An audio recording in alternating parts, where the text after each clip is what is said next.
Assalamualaikum warahmatullahi wabarakatuh. Waalaikumsalam.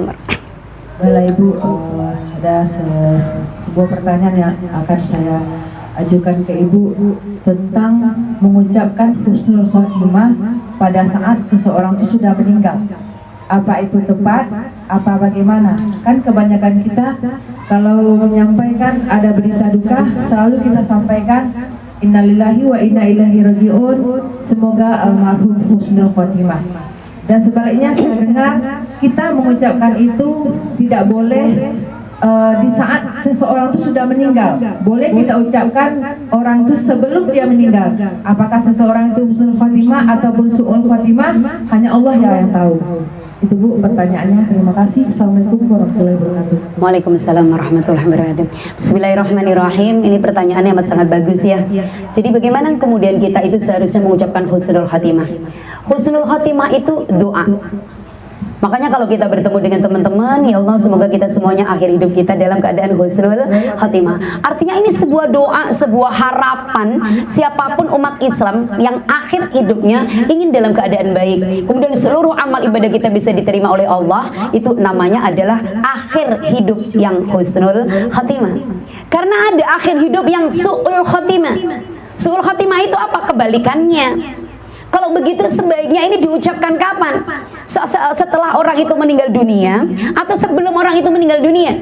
Kalau itu adalah niatnya adalah sebagai doa dan harapan, maka sebaiknya yaitu diucapkan ketika kita sama-sama masih hidup. Artinya Bu Neti mendoakan saya Bu Rofi, mudah-mudahan nanti akhir hidup Bu Rofi husnul khotimah. Amin. Saya juga doakan Bu Neti, mudah-mudahan nanti kita mendapatkan hidup akhir yang husnul khotimah, karena itu adalah sebuah doa atau harapan.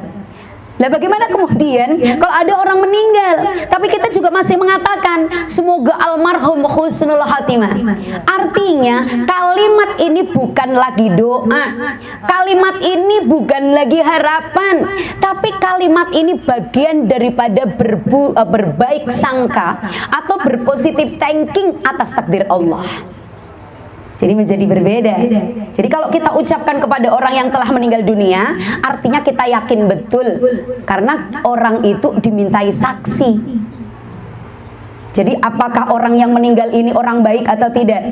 Itu kesaksiannya orang-orang yang masih hidup. Makanya mohon maaf ketika mayat itu sudah mau diantarkan ke kubur, itu biasanya dipimpin oleh ustadz atau dipimpin oleh imam masjid atau tokoh masyarakat. Itu kan bisa ditanyakan, Bapak Ibu kira-kira Bapak almarhum atau almarhum Bapak Fulan atau almarhumah Ibu Fulanah ini orang baik atau tidak baik, kan begitu? Kesaksian. Karena kesaksian kita itu akan dimintai pertanggungjawaban oleh Allah Subhanahu wa taala. Kan nggak mungkin kemudian kita mengatakan semoga almarhum gitu, artinya su'ul khotimah, kan nggak mungkin. Atau bagaimana kalau begitu? Apakah cukup innalillahi wa inna ilaihi raji'un, semoga amal ibadahnya diterima oleh Allah, diampuni dosa-dosanya? Sebenarnya lebih tepat itu.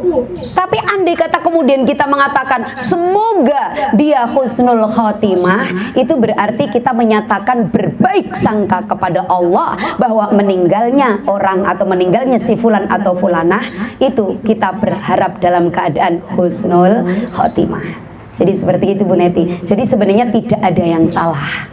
Artinya ketika masih hidup itu sebenarnya lebih afdol, tapi ketika kemudian kita itu menyatakannya kepada orang yang telah meninggal dunia, itu sebagai kesaksian kita bahwa yang meninggal dunia itu bisa mengakhiri hidupnya dalam keadaan husnul khotimah. Bisa dipahamkan ya teman-temanku sekalian. Jadi seperti itu ya.